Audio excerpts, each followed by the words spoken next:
Oh shit! At your guy Nick's. Tell the people what, because we already here record. Tell the people where to find you and what to call you, because you rebranded 6 or 7 times since we've got going. No.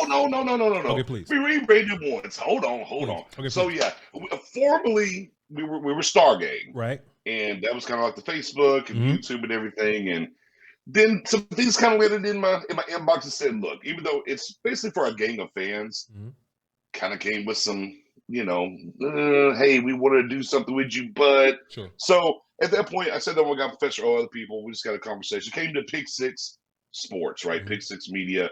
That's the rebrand there. But me, you find me anywhere. Your guy Nick's underscores the whole 9 here, Twitch, Twitter, wherever. Hey man, I'm just around. You can find me. But Pick Six Sports, on the other hand, is where you'll find Dom, who does, if you're not following him on Twitter, man, he does great legwork when it comes to the draft and whatnot. Professor O, Spoony, and whatnot. But you can catch us on Pick Six over there on YouTube, man. Let me just tell you how much I respect you, right? Because I wouldn't have nobody on this channel I don't respect. People get busy, but let me tell you why you're here and why I respect you. I don't even want to start spaces because like I just feel like that's your thing. Like you're such space guy. And one day I was sitting around like, man, I want to start a space.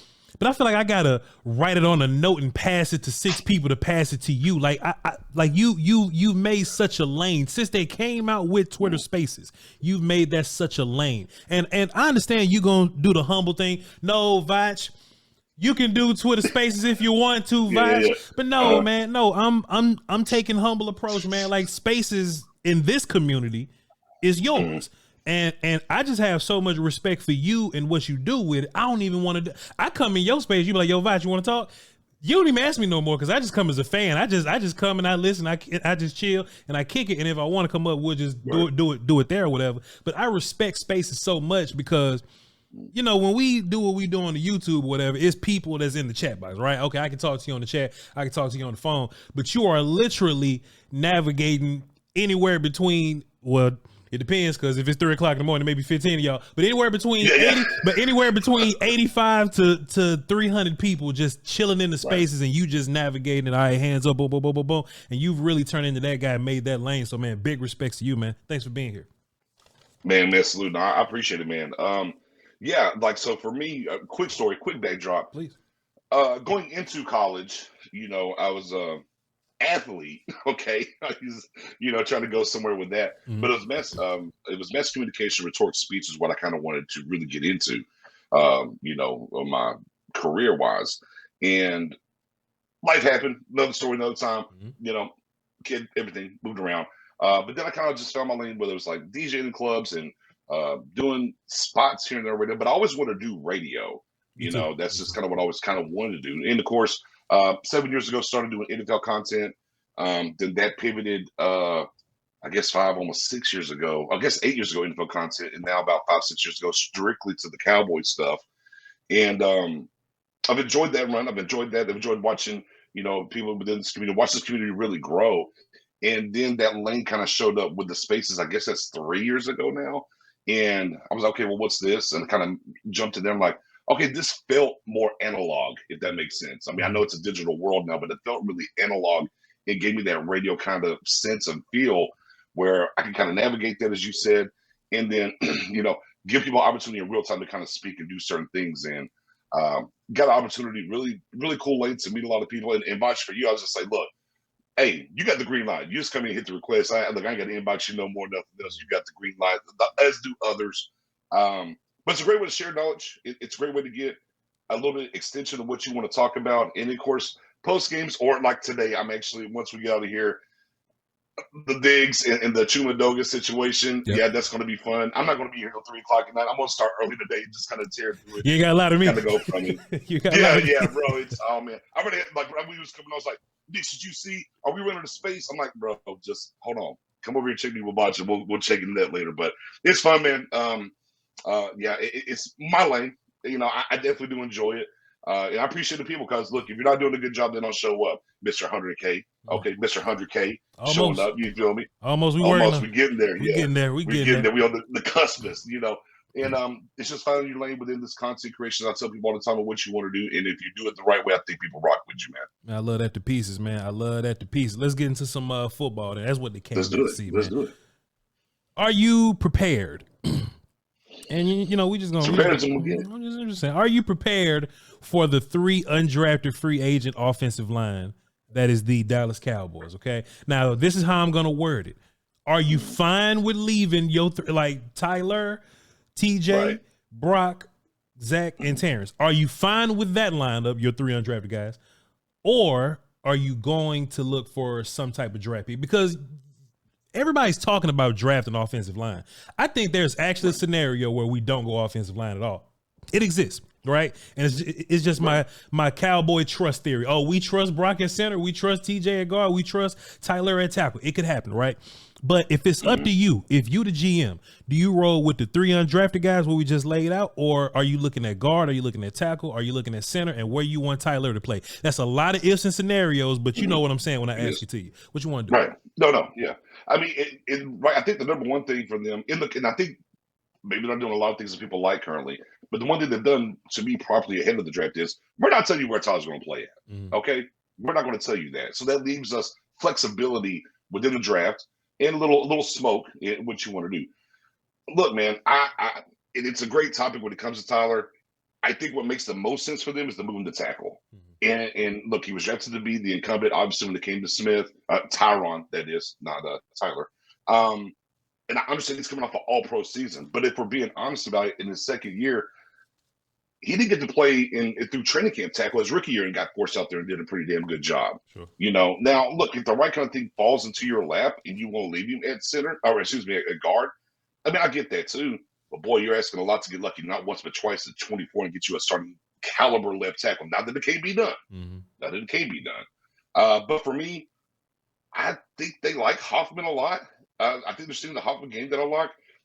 I know people are very high on Bass, and I am too, but it feels like Bass is kind of like the guy in the wings for Zach Martin. So for me, 2 out of the 3. I think you can get away with 2 out of 3. However you want to stack them, I think 2 out of 3, but you got to add somebody into the mix. That's where I would land, Voch. You know, it's tough, man, because we've been hitting on the undrafted guys, but for some reason, the 4th and 5th round picks just don't seem It's first round undrafted, we're golden. Outside the first and anything in between, forget about it. Kiss the baby. We were just you know, talking about Chuma Edoga. Chuma Edoga's signing back with the Cowboys and whatnot. And I just remember watching Chuma Edoga, and he wasn't terrible, but I thought he was a better guard. But they made him play tackle, but he still didn't know the plays, and he kept playing tackle. So in my mind, I thought that we were going to see something from Austin Richards. That was my whole issue, because now we're in this offseason and I don't know what Richards really is. I got a good idea about what TJ Bass is. I know Brock Hoffman can play versus the Cardinals and the backup Washington football Wizard kids. I know that Hoffman can do that. I have no clue what Richards can do. And if we would have saw something like last year, Chuma played for a look, like if we would have saw 3 or 4 games from Richards, at least now we'll be like, hey man, if we don't draft left tackle, it's cool because we got Richards. Right. Or we'll go, all right, Richards is terrible. This is an emergency. We got to trade up to get a tackle. You know what I'm saying? But we just have no clue what he is. So where you at with Richards? I'm sure you don't know nothing about Richards neither, because none of us know. But I mean that. Man, he was a guy. You know, late round draft pick, obviously, excited about what he did in North Carolina, but knew he was a project and knew he was going to take a little bit of time, especially in the strength and the peanut butter. Voch was a little off-season peanut butter, okay, and that's kind of where he was. So but then the way like the Let's Go injury happened and how things, so they had to leave him on the main roster and protect him a little bit and have that depth. But to your point, I mean. Right, guard, tackle. How much has he came along? Where is he at? I'll give a shout out. You know, and I heard this from our girl Double I, Aisha, said the one thing that she was impressed by was he seemed to gain the muscle mass during the season and didn't drop anything, and had a pretty good offseason when it comes to that side. So, you know, for someone inside the building, right, is a good point there. But that's great from that side. Where is he at as far as fundamentals and everything else? That's one of those questions we won't get answered till training camp. So now they know, right? You would think and you would hope inside the building they understand what they have in him and where it's going to be at. But we know, I mean, until we get there, we just don't know. But that's, you know, on their side and where it is. Hopefully, you know, he's gotten to that standpoint and ready to take the next jump. And the one thing that stuck out to me was last year when you hear McClay and they were talking about whether it's Mozzie or Bergeron.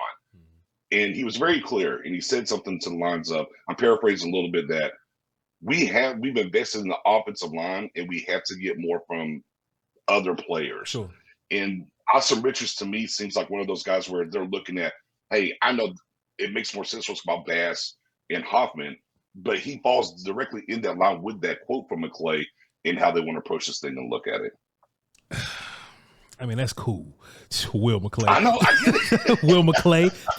That's precious, sir. But I don't know, man. Yeah. And I'm just looking down at my O-line list, and I think if you're gonna get a tackle, you would hope to get one in the first round. Guard and center kind of can take you into day 2. I think the problem with the day 3 interior guys is you don't have a fourth. Like, there's probably some 4th round guards and centers that I could deal with, but by the time we get to the end of the 5th round, I'm probably gonna hate all these guys. So it's tough, man. So if it's you the GM, what round are you looking for this offensive lineman? And that could be tackle, guard, or center. That could be round 1, 2, 3, or 5.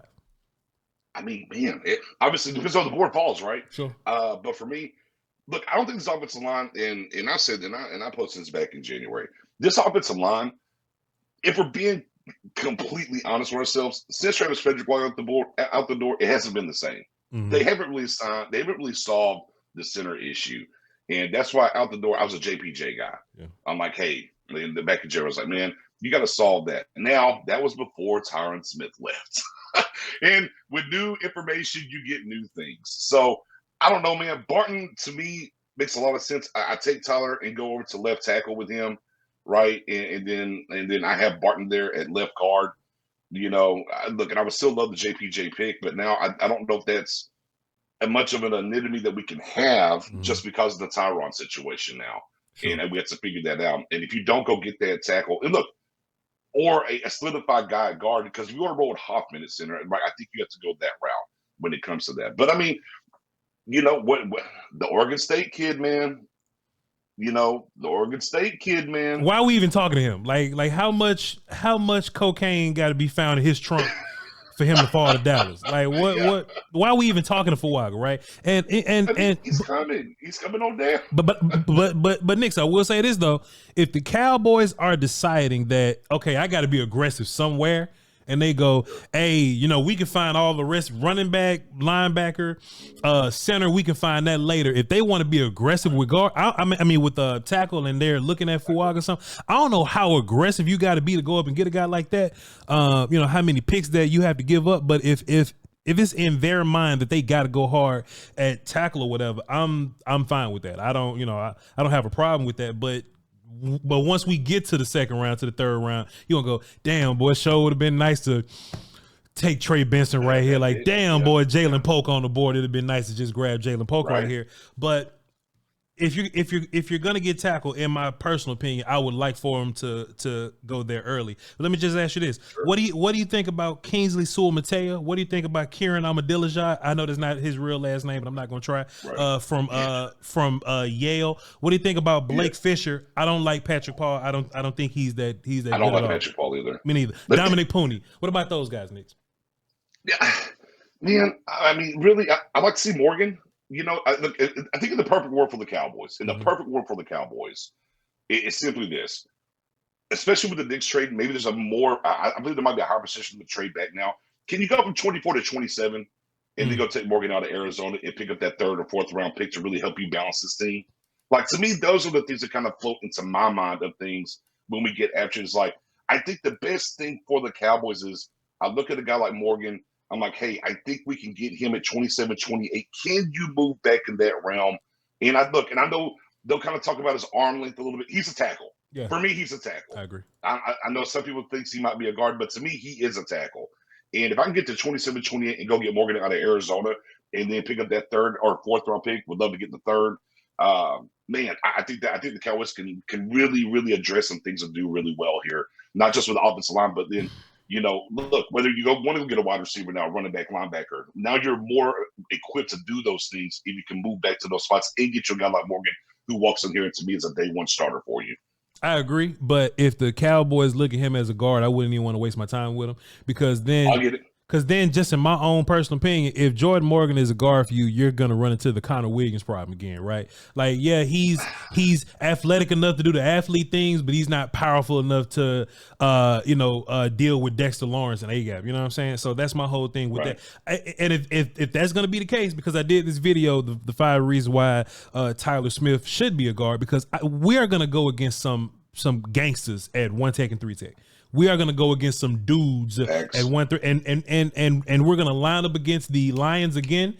And last time we lined up against them, they didn't have McNeil. He was hurt, but then they added DJ Reader. We couldn't block DJ Reader last year. So now they got both of them. The Washington kids, the Eagles kids, Dexter Lawrence. Like it's tough out here, man.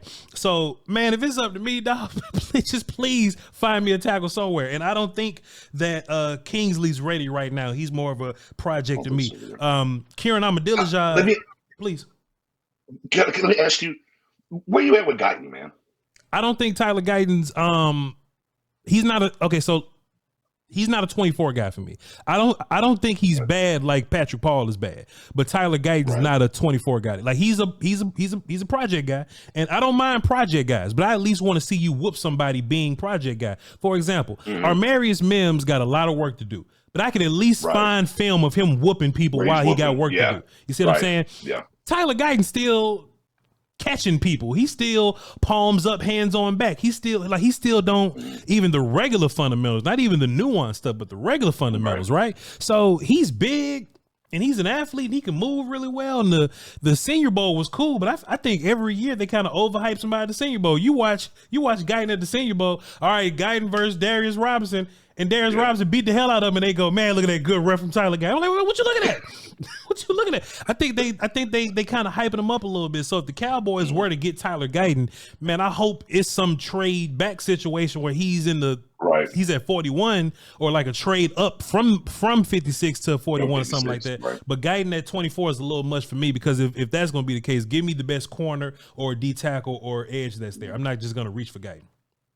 Yeah, and I think another thing with Guyton too is, look, if we need a right tackle, I'd feel more comfortable maybe. Yeah. But over the left tackle, like you said, I don't see left tackle. Can he get there eventually? Sure. Out of the gate though, no way for me. And again, the Cowboys not just within last year's draft, right? And we got to hope for these guys to kind of walk through the door and do things. You got to have impact the first 3 rounds out of this draft for the Cowboys. And to me, Guyton would be not that for them because they don't need a right tackle. Mims, though, to your point, though, that's the bugaboo. Yeah, that's six, 8 games. But boy, hey, he'll snatch you. yo, Nix, let me just show you something real quick, man. When you watch film, and I know you watch film because you one of them people, so I just really trust you on this, right? Number 44 for Ohio State, JT Tuimalau. There's film evidence of JT Tuimalau beating the hell out of Joe Alt. There's film evidence of JT Tuimalau beating the hell out of Olu Fashanu. Bad, all game. Whoop the hell out of him. You want to know who ain't had no problems with old JT Tuimalau in a damn playoff game? In the damn biggest moment of your life? Armarius Mims had no issues with JT Tuimalau, and he blocked him ugly. And if he could block JT Tuimalau ugly, there's a couple more here sprinkled around here. If he could block JT Tuimalau ugly, man, it's my job as a coach to make that dude block these. Like it's my job to teach you how to block people pretty. I haven't seen Tyler Guyton block. I haven't seen Tyler Guyton block anybody ugly or pretty. He's good. He's a projection. He's a great athlete, length. He moves around, he catches, he hugs people, and that's just not better than Mims to me. That's not better than Jordan Morgan to me. That's not better than all these other guys, right? I've seen this dude versus SEC talent versus championship talent put hands on folk. I don't care how many games he started. He started this game. He beat the hell out of Buddy there. So that's where I'm at with Mims. But do you think Mims can play left tackle though? That's the $1 million question, man. Sure. Limited time, the attributes are there. Big body, but can he play left tackle? But I have more, like, if we're talking about just him and Guyton, right, where we're ISOing them to, I would take Mims over Guyton for sure. No ifs, ands, or buts about it. I would take him over there for sure. Yeah. But I would, again, there would be understanding of, hey, this is probably my take. Is he a day one guy? That's the only thing about it. Is he a day one left tackle? And I think if the Cowboys are drafting him, that's what they're looking for him to be. And Solari's got a lot of work to do right away. I think on tape, his attributes say he can go to left tackle more than a lot of the guys are talking, projecting from right tackle to left tackle. Yeah. Like I mean, Paul, of course, Guyton,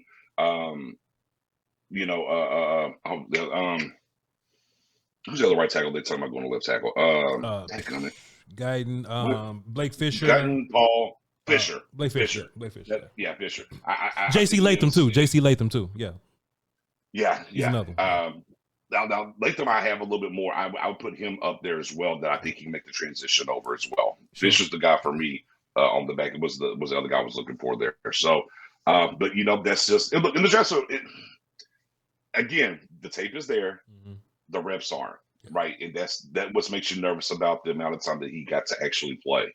But from a physical standpoint and whatnot, right, that kind of goes to the Cowboys anyways. Hey, little injury here, little injury there, but come on down, because you have the attributes to get there. Then you're picking at 24. So the interesting question that was asked in the back channels about, I think it was my guy. Would you take Mims or would you take Peyton Wilson in round one? Well, that's the problem right here, sir. I love Peyton Wilson. So look. I think when you drafting, you have to window dress and politic a little bit, right? Sure. So Peyton Wilson, just off tape, is a first round player to me. But I'm looking at him like, man, they're not gonna take Peyton Wilson, dog, because he got the injury thing. So I'm gonna wait around a little bit. But if Peyton Wilson go 45, now you sick. You know what I'm saying? Dog, right, if I can find a way to get my first offensive lineman and then Peyton Wilson in the second or something like that, we going to go growl, sir. We're going to have a celebration if I can find a way to get Peyton Wilson on damn day too. Also, too, just, the more you watch offensive linemen, just like the wide receiver position, but the more you watch offensive linemen, the deeper it kind of gets for your guard and your center. So Jackson Powers Johnson is a fantastic dream. I even think that Graham Barton is too, until 32 teams showed up to his damn pro day. So now he's probably going to go way before us. But Cedric Van Pran, Mason McCormick, Zach Frazier, Bo Limmer, Christian Haynes, Christian Montgomery, like you have plenty options. Montgomery's interesting too. Talk to me. Montgomery, strong hands. Yeah. But Montgomery, very, very strong hands and a good anchor. Mm-hmm.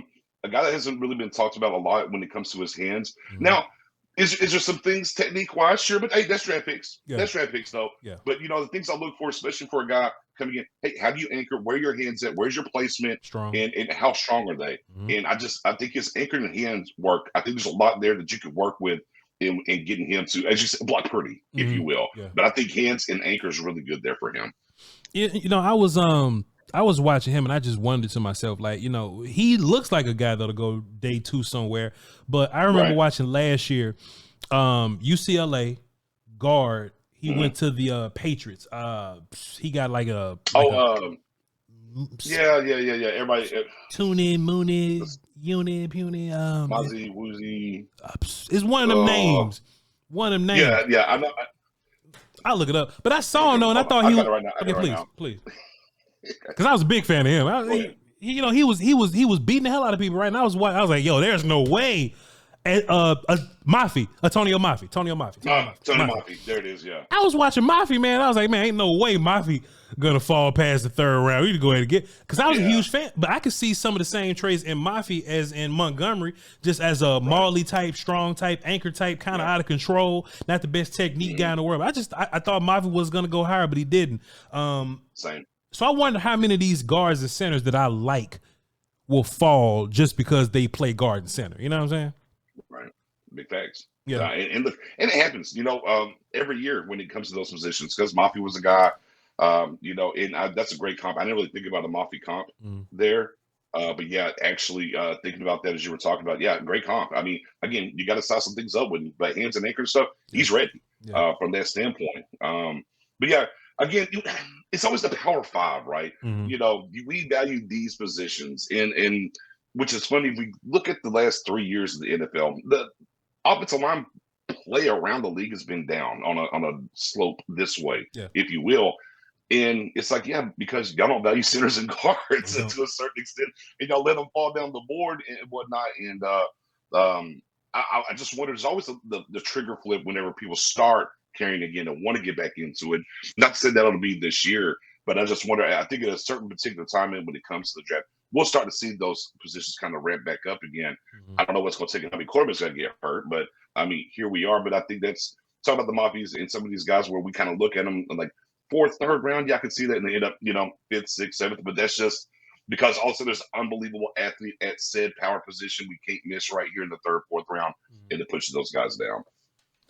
Knicks will be mad as hell if the Cowboys took this player. Okay. Which player? Definitely. Oh, which player for me? Guyton. We stick at 24. I'd be mad as hell. I'm turning the draft off. Turning the draft off. If you take Guyton at 24, I'm out. I'm like, bro, this ain't it. Love to be wrong. Yeah. Everyone has pet draft cats, right? We talk about pet cats in the draft. That would be what I call pet cemetery. Shout out to Stephen King. I have the pet cemetery picks as well. Yeah. For me, Guyton at 24 would be, I would like, It's tough, would man. not be a happy man. Cause one side is like, hey man, Cowboys don't miss on first round offensive line, but the other side is like, bro, I got eyes. You know what I'm saying? I got eyes and I see what's going on right here. Very true. It's tough. Right. Where you at on Troy Franklin, wide receiver from Oregon? Where you at with him? I like Troy. I look, he league speed, had opportunity, speaking of the space, had opportunity to speak to his dad. He came through with space one time, got opportunity to speak with him. I like him. He's one of those, for me, he's going to be gone by 56 for me, but I don't think he's not a guy, even if you trade it back from 24 to 28, I couldn't see the Cowboys taking a Franklin at 28 either. So he's one of those, if you want him in the second round, you probably got to come up to 48, 45, somewhere in there.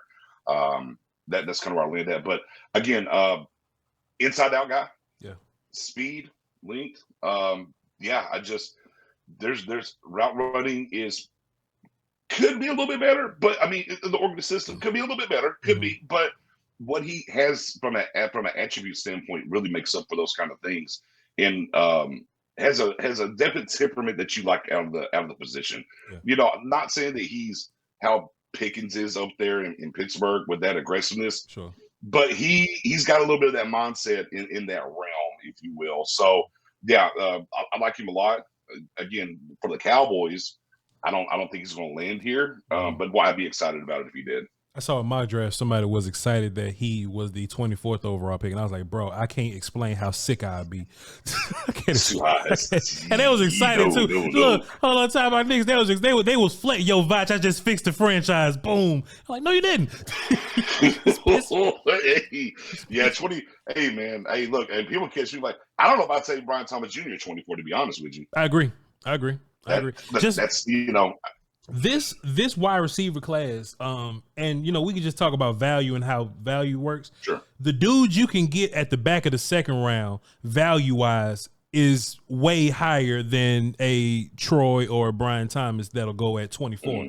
There's the top big three guys or whatever, but I just think like this class, whether it be Mitchell, Pearsall, whether it be Ladd, whether it be Polk, whether it be Leggett, Corley, like whoever you decide to get in day two, like the value that you get for that person. Like if you get somebody in the third round, they really a second round talent for real. We don't have a fourth round pick. We should. Well, but if somebody were to fall to the fourth, like the wide receiver from Arizona, he's really like a third guy for me. But he'll probably go in the fourth. You know what I'm saying? So I just think value-wise, I think you would be making a mistake. Not you, but like them. I think you'd be making a mistake to go wide receiver in the first round because it's some gangsters in the second. Which of these day two wide receivers you like the most? Who's your guy? Well, you're a Worthy guy. Tell us why you like Worthy, because some people not high on Worthy as an overall wide receiver, and you call cap on that. Go ahead. Yeah. I think a lot of people think he's just a speed guy, but I think he does run routes well. I think he runs routes better than people give him credit for. And the one thing you can't teach is speed. And again, you think about special teams, what he can do for you there to a certain extent. I know you still got the all-pro Turpin, but he's a little lesser of his deal. You can insert him slot outside. Again, you can't teach the speed. And I think a lot of people discredit his route running of what he does. And I think he actually runs routes much better. I think, look, I think he can be a 2K Deshaun Jackson, and that can stay healthy for you. And those things should excite you, Yeah. and what he'll be able to bring to the table. Can Legette's another guy that second round, sure. The West Kentucky kid, of course, second round. Coleman's intriguing for me from FSU in a trade back scenario, not a 24. Okay. In a trade back scenario, so I can kind of do some work there. But yeah, I tell you what, I'd be over them. And here's where the Cowboys are kind of stuck at though too, Voch. Yeah. Here's where they're stuck. Yes, there is a specific need for Cowboys at wide receiver. No ifs, ands, or buts about it. When you talk about, look, Gallup's out the door, right? You know that Brandon Cooks is on the 1 year left on his deal. Okay, there's where that is. And now you're looking at, you still got to get the Lamb deal done. Okay, well, there's Jalen. Tolbert needs to take a step forward. Brooks needs to take a step forward. That's fine. But there's a hole there. Mm-hmm. It just isn't as big as these other spots. Yeah. And I hear people like, well, the Cowboys front office needs to maybe do something to get the fan base re-energized. But that's not good team building. I'm sorry. I agree. Yeah, it would be great to go get into a wide receiver at 24 and get super hyped about it. And yeah, look, we got this guy. That's not good team building. And ultimately, when you're trying to go win, and that's the one position as we kind of went through this offseason, and I'm looking for this offensive line, linebacker, defensive tackle, running back. Sure, I would love a wide receiver, Voch. I would. However, I don't think the Cowboys can take one. Not for me. Not in the first 2 rounds. Yeah, that's kind of where I land at. I actually It'd be great. Yeah. Go ahead. Go ahead. No. I was just saying that. Please. I actually like that the Cowboys don't listen to what we have to say, because if they listen to Cowboy fans, then they would make they would make more mistakes than they actually make. You know what I'm saying? So I actually can respect what they do by not listening to us. So we was on wide receiver. Let me just ask you this: Jalen McMillan or Brendan Rice? Who'd you pick? Voch Lombardi. Yeah. I'm gonna go. I know, Nick. I'm gonna go Rice. It's okay. I'm gonna go Rice. Tell me why. I'm gonna go Rice. Tell me why. I think. Look, what he was asked to do. I need the body temperament size. Yeah. In that catch radius, if you will, from him. I think he's a guy that's going to go later in the draft that has more talent underneath the hood. Sure. Yeah. Which for me, when I talk about the Cowboys not taking a wide receiver in the first 3 rounds, I think I'm going to get me a Brendan Rice. Yeah. And I think that's a plug and play for you, especially he comes into battles right away for the number 3 position for you. Yeah. So yeah, Rice would be the guy for me in the realm of where I think they can get him at. From a prospect wise, I think the catch radius and some of the physicality is a little bit better there too from him, and he understands what the next level is going to take out of him, or what's going to be required out of him. I like Brendan Rice, man. Watching him and even listening to him talk or whatever, he does everything at 100%. Like even if he's right. Like he's doing everything at 100%. And if you hear him talking, like he's Jerry Rice's son, right? So he's work ethic guy, he's dirty work guy, small stuff guy. And I just remember listening to St. Brown talk. You know what I'm saying? Like he like his dad is a bodybuilder and they believe in hard work. They swole as hell and he does the dirty work. He's a blocker, he's route runner, plays in the slot. Brendan can play everywhere, but I like him in the slot like a whole bunch. I think, not a direct player comparison, but I just believe in like the hard work and dirty work receiver. You know what I'm saying? So I do like that about Brendan Rice, but I love Jalen McMillan also. Don't even get it twisted here. Yeah, it's tight. I mean, this is splitting hairs. Yes, but both prospects are really good. But for reasons mentioned, I would just lean Rice. Yeah. Let me ask you this. The Cowboys need a running back. It's pretty much an emergency for me. Rico Dowd is your running back 1. But all signs are pointing to the dude with the hurt knee. And, they say he cool and Dr. Cooper did the surgery, but boy, Dr. Cooper do all the surgeries and they still come back looking a little crazy after a while. You know what I'm saying? Yeah. So if the running back in round 2, because that's what it's gonna have to be. If that's the case, Jonathan Brooks, running back Texas at the 56th overall pick, 2nd round Cowboys, are you cool with that? Well, somebody told me that Deuce Vaughn is work done, so we should be good at running back. So there's that. Okay. It's false. No way. Not this time. We created it. Hey, well, he told me that, so I said, well, daggone, I guess Hunter Lipke's Mike Allstott then, so let's just run it. What is fact here? Yes. Yes. But yeah, no, if you're going with Jonathan Brooks, and I kind of tweeted and talked about this before, you have to go get a solidified guy in free agency, right? Because where the knee is, when he's going to be healthy, what's going to happen? Because same thing with Rico Dowdle. Yeah. He's never healthy, right? So whether that's your Dalvin Cooks of the world, or this opens the door for a Zeke return, you have to go get a solidified guy in here to balance that till Brooks is ready to, come in and do his thing. I know the talk is he'll be ready at training camp and all that. We've been here before, ladies and gentlemen.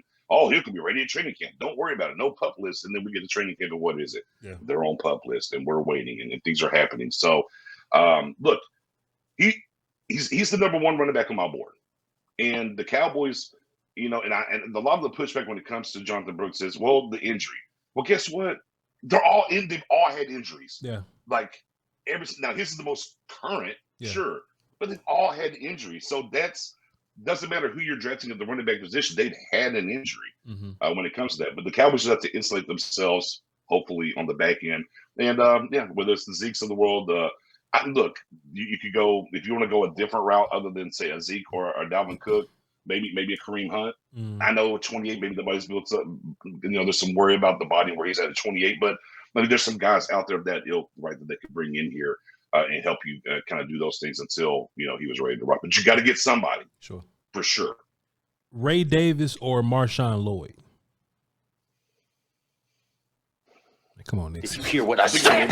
Come on, man. I think Ray Davis is more complete. I love Ray Davis so much, and the running backs around him, they may be more physically or whatever. Like there's a guy that's gonna be faster than him, or there's a back that's probably more powerful or whatever.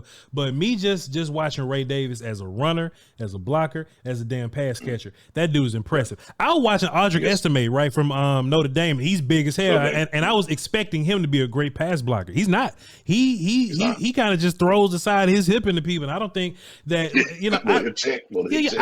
I hate it when you huge but you don't do huge player stuff. That really bothers the hell out of me. But Ray Davis, if I can find his film, okay, cool. But Ray Davis, man, I'm just watching him, Knicks, and it's like, man, he's just impressive. But he's not blowing you away.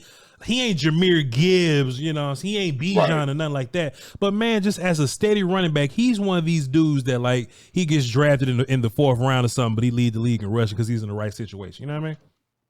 Right. No, like I said, he's when you ask about those two, just more complete back.